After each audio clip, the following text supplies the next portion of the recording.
Hello' guys, আজি মানে এঠাইত যোৱাৰ কথা। আজি এখন বাইক লোৱাৰ কথা। আমি এতিয়া তালৈকে বুলি ওলালোঁ। ভাবিছিলোঁ ৰাতিপুৱাৰ পৰা আৰম্ভ কৰিম ব্লগটো, কিন্তু নহ'লগৈ। ইমান কাম চাম কৰি পোৱালীক ৰেডি কৰা সহজ নহয়, মানে বহুত দৌৰা দৌৰি। আৰু এষ্ট্ৰলজাৰে কৈছে মানে 1 বজাৰ আগতে আমুক মানে কিটো ল'ব দিছে, আৰাধ্যাক আমাৰ। গতিকে তাৰ আগতে আমি গৈ পাব লাগিব। গতিকে ওলালোঁ আৰু।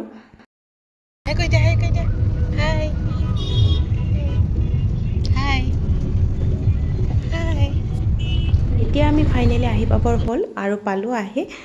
গতিকে আমি জল্দি ভিতৰত এণ্ট্ৰি কৰিব লাগে। অলৰেডি আমাৰ লেট হৈ গ'ল, মানে 12:30 হৈয়ে গ'ল। আমি 1 বজাৰ আগত যিহেতু ল'ব লাগিব। এয়া মই বহি ল'লে, যিহেতু তাইয়ে ল'ব, কি হোল্ডাৰ আজি তাইয়ে মানে।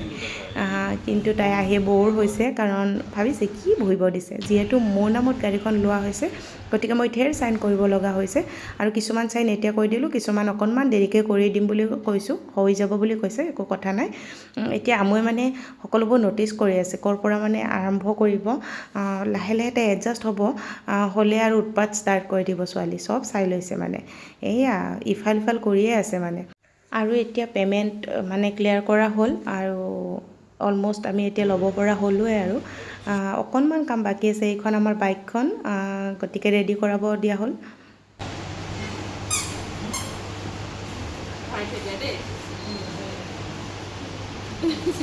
আৰু এতিয়া মই বলটো পাই পেলাই পূৰা হেপী মানে। বেলেগ আৰু একো নালাগে, এতিয়া বলটোৰ লগতে খেলিব। বাকী এইটোৱে আৰু এইখন আমাৰ বাইকখন। এতিয়া ভাবিছোঁ সোনকালে 1 বজাৰ আগতে আমি লৈ লওঁ, আৰু ৰেডি হৈ গ'লোঁ।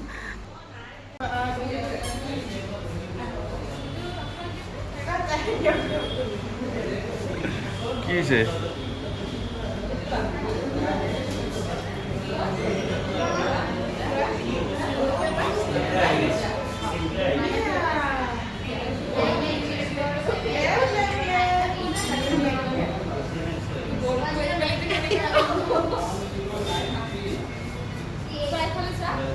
এইটো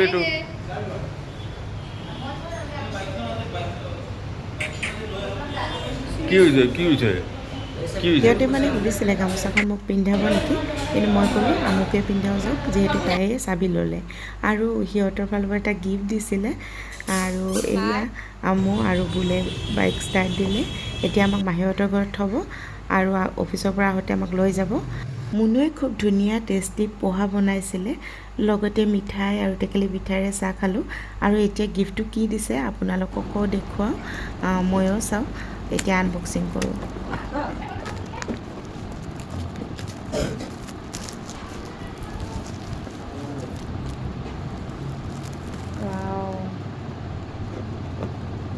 এটা কি হোল্ডাৰ আছে, এয়া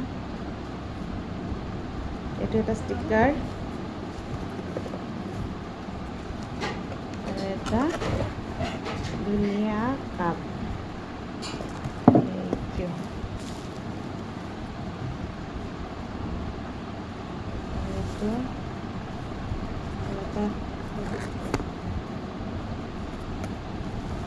এইখিনি আকৌ ভিডিঅ'ত এখন ৰুমাল আছে, মই ক'বলৈ পাহৰি থাকিলোঁ। আজি ভিডিঅ'টো কেনেকুৱা লাগিলে আপোনালোকে জনাব।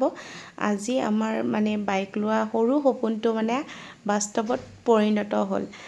গতিকে আগৰকেইখন যিহেতু পুৰণি হৈছিলে, গতিকে আপোনালোকৰ আৰু ভগৱানৰ আশীৰ্বাদত আমাৰ সপোনটো সাৰ্থক হ'ল। গতিকে আগলৈও যাতে এনেকুৱা সপোনবোৰ পূৰ কৰিব পাৰোঁ, আপোনালোকে সকলোৱে আশীৰ্বাদ কৰিব দেই।